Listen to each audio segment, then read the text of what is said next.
I'm going to continue with chapter 10. It's titled, Wake Up, Etta, and Tell the Man You a N-Word. That's what Floyd Dixon said to me. Floyd was an R&B talent from the 40s, a singer and piano player who had written Homesick Blues for Charles Brown and taken Charles' place with Johnny Moore's Three Blazers. He had a couple of telephone hits, Telephone Blues and Call Operator 210. When we were touring Texas together down around Marshall, I was half asleep in the back seat when Floyd stopped a patrolman for directions.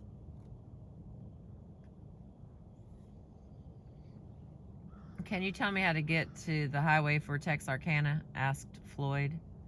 The patrolman came over to the car and glanced into the back seat.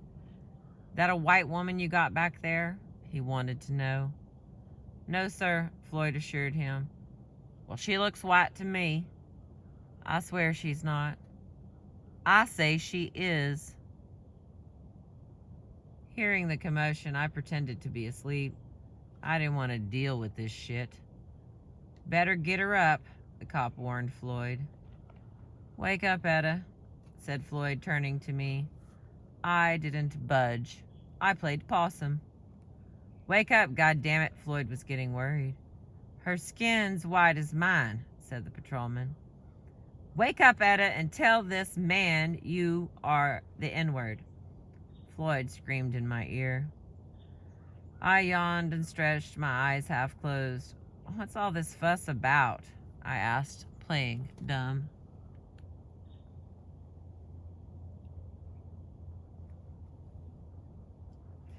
"Are you the N-word?" the patrolman wanted to know. "Well, I made 'em both wait." Floyd was fit to be tied, the patrolman ready to bust us both. I yawned and stretched some more. "Come on, Etta," said Floyd. "This is some serious shit." "Yeah, I'm a black woman," I said. As soon as the cop heard my voice, he knew I was telling the truth. The experience left a bad taste in my mouth. I wanted to slap that fool cop, but it didn't. The road had taught me better.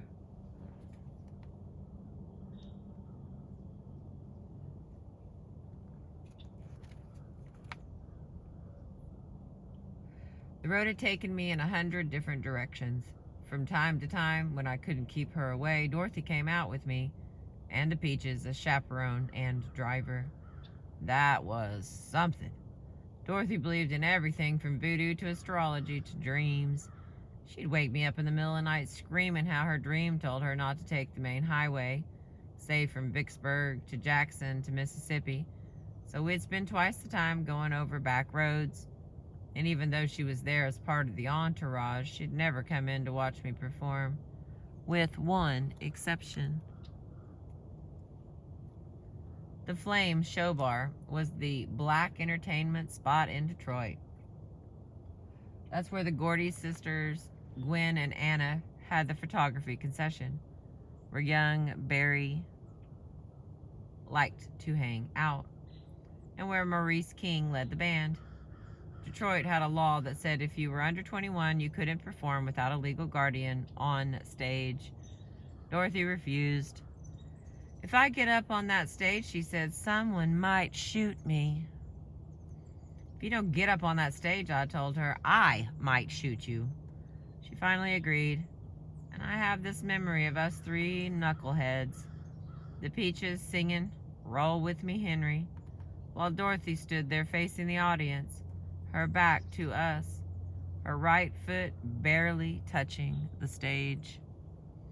We were once on tour with Charles Brown, a man I adore. Charles is a sweetheart, with his gleaming white teeth and dazzling smile. He plays the piano like a demon, sings the blues with as much class as anyone in human history, and invented a sophisticated style, along with Nat Cole, that molded Ray Charles. Charles Brown's personality was milk and honey. We were playing a club in Shreveport. At that point, it was Etta James and the Peaches, Abby, Jean plus Francesca, who was a sister of Sugar Pie DeSanto, my friend from San Francisco. The club also booked a shake dancer, whose scantily little costumes fascinated us. After the Saturday night show, when everyone had gone, she swiped her costume. We swiped her costumes and brought them back to our rooms. Like fools, we tried them on and paraded around like strippers. There were pasties and tiny bikini bottoms with fringes, just as funky and crusty as they could be. The other peaches were small and they could fit in these things, but not me. Didn't matter. I was going to put on something anyway. You couldn't stop me from dancing around the room like a nut. When it came time to leave town, I stuffed the costumes into my bag and off we went, Dorothy driving. Before long, here comes an ear-piercing siren. Here come the cops, mean as they could be. Who's that two-tone N-word in the back? They asked, pointing at me. Two-tone is a nasty way of saying mulatto. Who's ever heard of a N-word with blonde hair? They want to know. Now these cops are some cold-blooded assholes. Turned out it was the club owner who turned us in. He didn't make any money on us, and even more to the point, he was bumping and grinding with the shake dancer herself. They threw us in the can for $12 worth of stolen costumes. Naturally, we were broke, and were it not for Charles Brown, we might still be in that Louisiana jailhouse. Charles called his grandfather Papa Brown, who lived in Texas City. Papa Brown came to our rescue, bailing us out and urging us to visit him. So we did.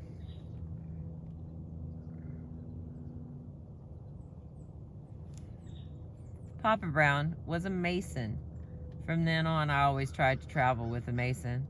At one point, I even became an Eastern Star, figuring that many Southern Masons, cops and judges, looked kindlier on fellow members. Papa Brown was also rich, at least what we called N-word rich, meaning he might have $20,000 or $30,000 in the bank. As a result of the Texas City disaster, where the whole town practically blew up in a refinery explosion, many residents received big insurance claims. Papa Brown got the biggest claim of all, and when we arrived, I could see he was the unofficial mayor of the black folk. They loved him because he had helped so many go to court to fight for their money. After the Shreveport debacle, we felt safe at Papa Brown's and decided to lay low for a few days. Dorothy, Francesca, and I stayed in Papa Brown's house. I remember it was hot and muggy August, the night sky filled with gnats and mosquitoes. After Francesca and I washed the dishes, I went to sit out on the porch, just to kill time, when Papa Brown approached me. He was tall, good-looking man of about 70, wore a big black 10-gallon cowboy hat. I've got some clothes down yonder that will fit you, he said. You can have them if you want. Sure thing. I love clothes. Where's down yonder? I own another little house down the road. I'll take you there. I saw him put his gun in his pants and figured that was because he carried so much cash and wore flashy diamond rings. I didn't want to tell Dorothy or Francesca about the clothes. They'd want to pick first. So I sneaked off with Papa Brown into the night. The house was abandoned and dark, and I was getting a little nervous. Papa Brown lit a candle in the living room and walked in the bedroom. There's a trunk in here, he said, filled with clothes. Something told me not to go there, so I stalled. The windows and doors were shut tight, and I was sweating something fierce. Come on in, said Papa Brown. Come into the bedroom, child. I didn't like the way it looked. I didn't like the way it felt, so I just stood there holding the candle. The window pane was fogged over with spider webs. So when Dorothy, who'd come looking for me, peeked through, she couldn't see what was happening. She only knew that I was missing. Papa Brown was missing, and all his kids were saying how she better find me in a hurry before something bad happens. Next thing I knew, Dorothy busted down the door. The woman was freaked out. She was carrying a great big tree branch like a sword. Without a word of explanation, she took that branch and started beating me all across the top of my head, whipping me on my back, cutting up my neck, flaying me until I was bleeding. I was too surprised to put up much of a fight, and I was without a weapon. But I did scream, loud and long enough so that the police came. It took 2 cops to stop Dorothy from beating me. They warned her, and they also warned Papa Brown about being alone with young girls. Dorothy went around saying how she saved my life. I don't know. Days after the incident, she kept telling me about her dreams, how my body was being shipped back to California in a wooden crate. Despite Dorothy's dreams, despite everything, we carried on. One summer, she and I had a little MG sports car and zoomed across the country to Florida, where I gigged for a month. That's when I bought Leo, a little organ grinder, ringtail monkey. Got the idea from Larry Williams, the guy who sang Boney Maroney and Short Fat Fanny. Larry was the original bad boy and the first cat I knew to buy a monkey. He got him a big one and taught it to dance. But somewhere down south, the crackers took the monkey from Larry just like that.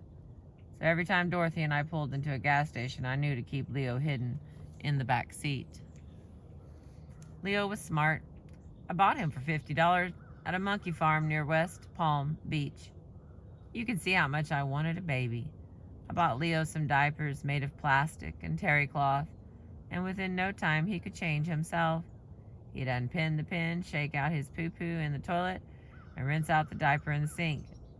Back then, Elvis dolls were all the rage, and since the dolls were about the size of Leo, I dressed Leo like a little Elvis, wearing his Elvis jeans with a hole cut for his tail and a miniature black leather jacket. Leo was cute as he could be. When we got back to LA, Dorothy and I moved into an apartment on 54th Street near Crenshaw, and Leo became our roommate. We also had a couple of singing birds. For a while, everyone was getting along pretty nice. Then one winter night when Dorothy and I had been out, we returned to find the place torn apart. It looked like some maniac had gone crazy. But it wasn't a maniac, it was Leo. He had gotten out of his cage. He'd found the medicine cabinet and smeared cold cream all over his face. Even worse, the furniture was ripped to shreds. The refrigerator was open, milk and orange juice dripping from cartons. Piles of food everywhere. Then we saw the bird feathers on the floor. The place smelled of fresh bird meat. Leo was licking his lips. Dorothy and I were really down, not only because the birds were dead, but because we were dead broke. Christmas was only 2 days off, and we didn't have enough money to buy a tree. We were sitting there sulking when who should drop by but Jesse Blevin. "Good God," he said, "who wrecked this joint?" I pointed to Leo, who jumped on Jesse and started kissing him all over. Jesse laughed. He called Leo a sissy, thinking the male monkey was queer for men. Jesse loved animals.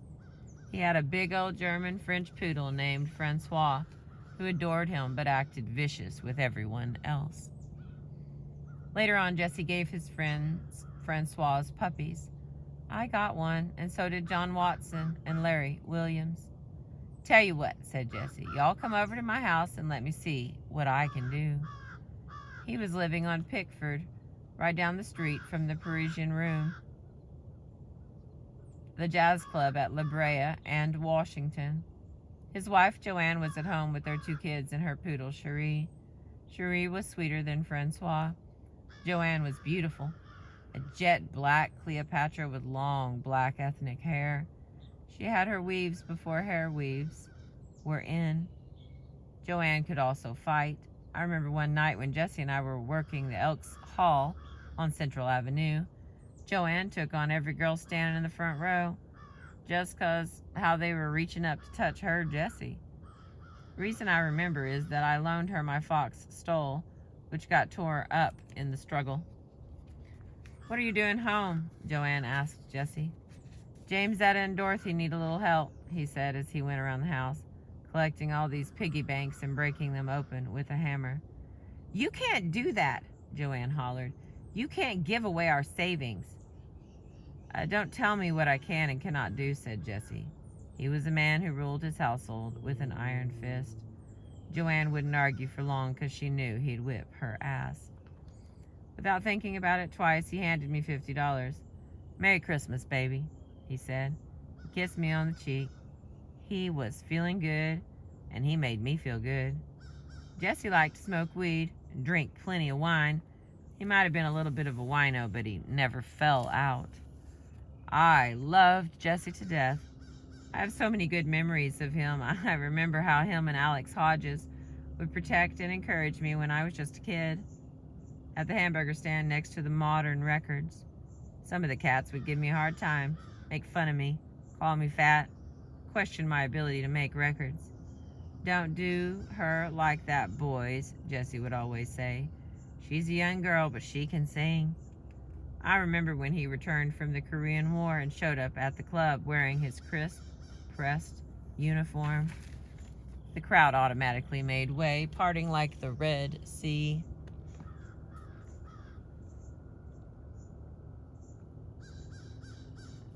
So he could walk straight to the bandstand, like he was walking on water, walking on air. And dear Lord, he sang so beautifully we were all swooned and thanked heaven he had come home safely.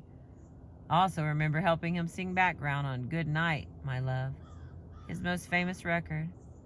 When he finally left the little labels and signed with RCA in 1958, he was using strings and jazz players like Shorty Rogers and Art Pepper. We were all happy for him. Surely, I thought, he had now spread out to become one of the most famous singers in the world, because I knew he was one of the best. Sam Cooke was another. I met him when he was lead singer for the Soul Stirrers, a great gospel group. His style was already different from everyone else's. He had this soaring tenor that was light as air, but soulful and strong.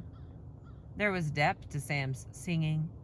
He had his own way of bending notes and blending harmonies. He also wrote his ass off. He wrote, "Jesus, wash away my troubles while I'm traveling here below, for I've got enemies, Lord, you know."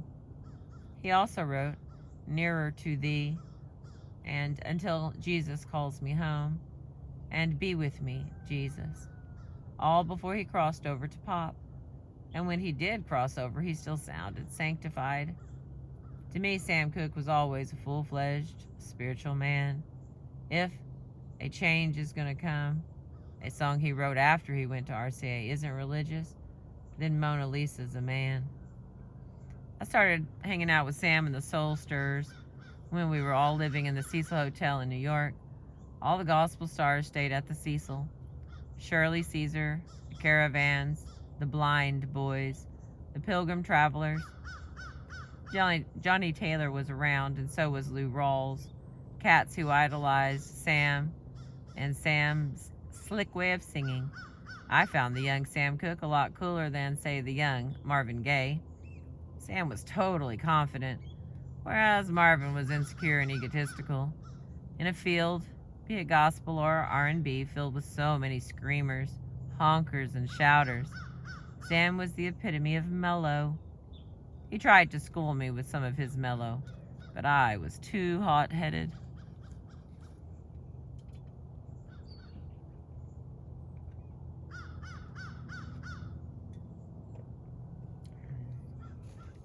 During one of Irving Feld's top 10 tours down in Florida, a grinding circuit where we worked 60 to 70 dates, Sam and I really tightened up. He was always trying to calm me down.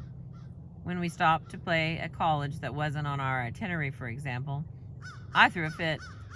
If I was going to work an extra gig, I wanted extra money. I remember Sam watching me with those gentle eyes of his as I assaulted Margot and Herbie, the Jewish guys who ran the show.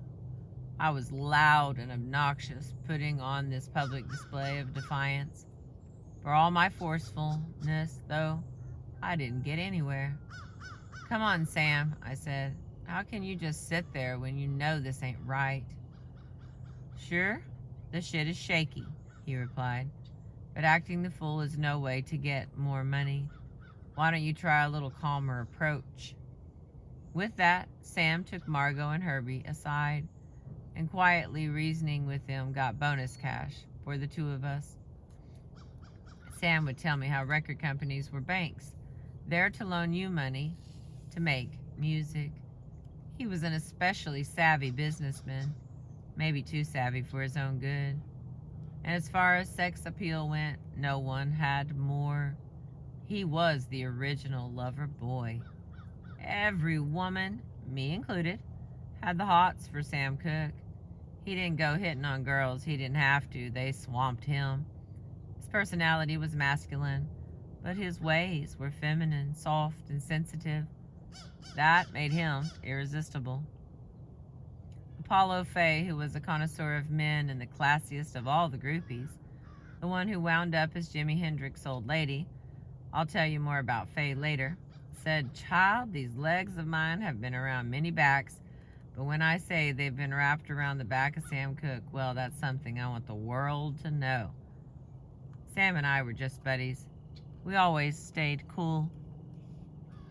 He was cool at the California Club in LA. Thursday was Mambo night, and we'd go up there together. This was when he was singing pop and already a superstar. I don't believe Sam ever changed. That was the glory of his singing style and his personality. It was all one smooth, seamless Sam. That night he was dressed in his pale blue suit and white silk shirt. Sam looked good in silk. In fact, Sam was silk. Walking from the parking lot into the California Club, we had to pass by this little alley. Sam stopped and said, "Wait here. I'll be right back." "Where are you going?" I asked. "To see my buddies," he answered. With that, he strolled back into the alley and started shaking hands with all the bums. They loved him. He knew a lot of their names, and they knew all his songs.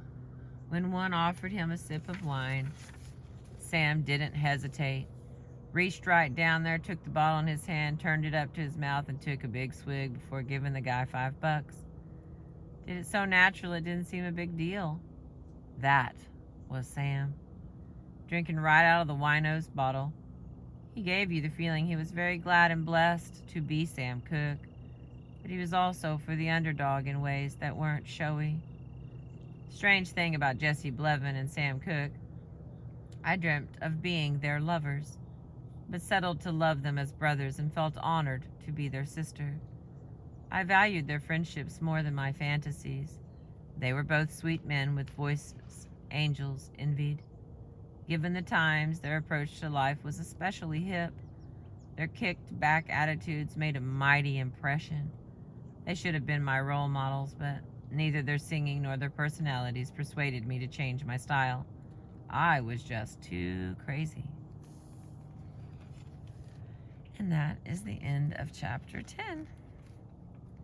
The next chapter is chapter 11, and it's titled Rage. And let's see, yeah, we're about a third of the way through. I appreciate you. Thanks for being with me. Seeing my little rowdy friends. See how they're all quiet and happy? Like, Mama's reading to us again. I love when they're trying to warm up and they make that little shape. They're trying to get the sun all over them.